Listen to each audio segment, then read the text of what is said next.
बिस्मिल्लाहिर्रहमानिर्रहीम। अस्सलाम वालेकुम डियर स्टूडेंट्स। हमारा आज का लेक्चर लेसन 29 की एक्सरसाइज के बारे में है। इस एक्सरसाइज में हम क्वेश्चन ए के बारे में पढ़ेंगे और इसके अलावा हम क्वेश्चन आंसर को भी पढ़ेंगे। उम्मीद है कि आप इसे दिलचस्पी से पढ़ेंगे। तो चलिए स्टार्ट करते हैं।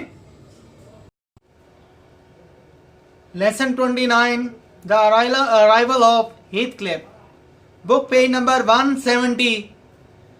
इस पर बेटा एक क्वेश्चन है, find out and explain the meaning of the given words. पहला वर्ड है run errands, do little jobs, छोटे छोटे काम करना, also to take message to little distances, और पैगामात को छोटे छोटे मकामात तक ले जाना। दूसरा लफ्ज है फिडल, ए म्यूजिकल इंस्ट्रूमेंट और ए फ्लूट, एक मौसीकी का आला या फिर सारंगी। हर लफ्ज को देखें बेटा, मैंने कॉमा से अलग किया हुआ है। हर लफ्ज के मैंने दो दो मीनिंग लिखे हैं, इन्हें मैंने कॉमा से अलग कर दिया है। Gibberish, such A talking which is not clearly understood, ऐसी बातें या ऐसी बात जो कि वाज़ेह तौर पर समझ ना आए, यानी बेमानी बात। ऑलमोस्ट नॉनसेंस, तकरीबन नॉनसेंस। जिप्सी, a race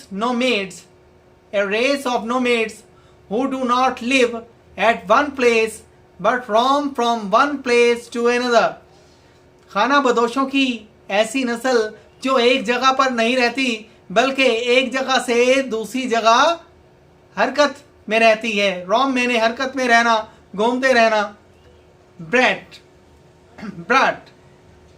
का है जी ए कॉन्टेम्पचुअस वर्ड फॉर चाइल्ड, बच्चे के लिए एक हकारत अंगेज या नफरत अमेज भी कह सकते हैं जुमला या लफ्ज।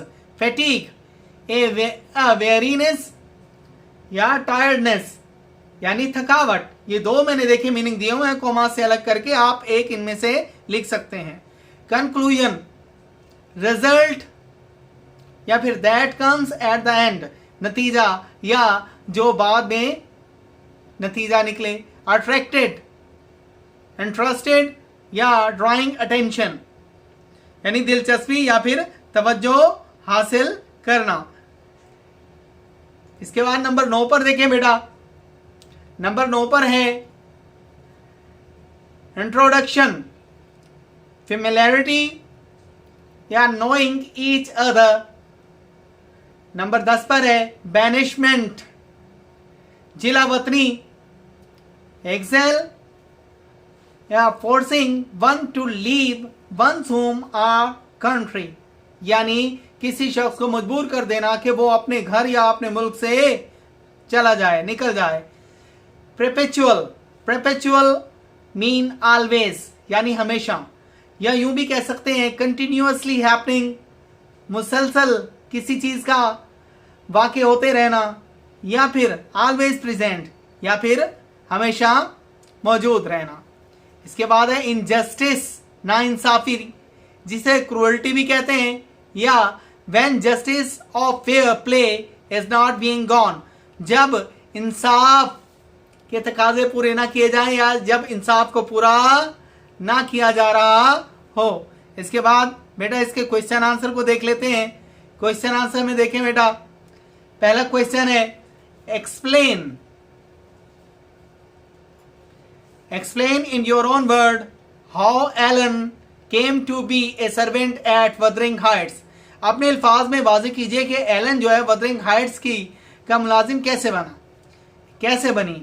Allen's mother had nurse Earnshaw, Ellen की वालदा ने एरिनशा की निगहदाश्त की थी। नर्स, निगहदाश्त करना। When he was a child, जब वो बच्चा था। So he came to be a servant at Wuthering Heights, चुनाचे वो वदरिंग हाइट्स का एक मुलाजिम बन गया। क्वेश्चन नंबर 2 है why were Hindley and Cathy told to choose a small present. Hindley और कैथी को क्यों यह कहा गया कि वो एक छोटा तोहफा मुंतखब करे। आंसर है इसका इट वॉज बिकॉज, इसी वजह यह थी, mister Earnshaw was to travel on foot, mister Earnshaw को पैदल सफर करना था, and he could not carry heavy weight of both presents, और वो इन दोनों तोहफ के भारी वजन को उठा नहीं सकता था। क्वेश्चन नंबर 3 है, what was the first thing that mister Earnshaw did, वो पहली कौन सी बात थी जो मिस्टर रिंशा ने की, that showed that he had a kind heart, जिससे ये जाहिर हो कि वो नरम दिल था, वो नरम दिल रखता था। He was to bring a pocket full apples and pears for Ellen, क्योंकि वो एलन के लिए जेब भरकर सेब और नाशपातियां लाया करता था। क्वेश्चन नंबर 4 है, Why was Ellen frightened of the strange child? Ellen उस अजीब बच्चे से क्यों खौफजदा थी? Ellen was frightened of the gibberish talk of the gypsy baby. Ellen उस हबशी बच्चे की बेमानी गुफ्तगू से डरी हुई थी या घबराती थी। नेक्स्ट क्वेश्चन बेटा देखते हैं हम। क्वेश्चन नंबर 5 को देखिए बेटा। Why had Mr. Arinsha brought the child home? Mister Earnshaw बच्चे को घर क्यों लाया? आंसर है इसका बेटा, It was because the child was starving and houseless and had nobody to look after him.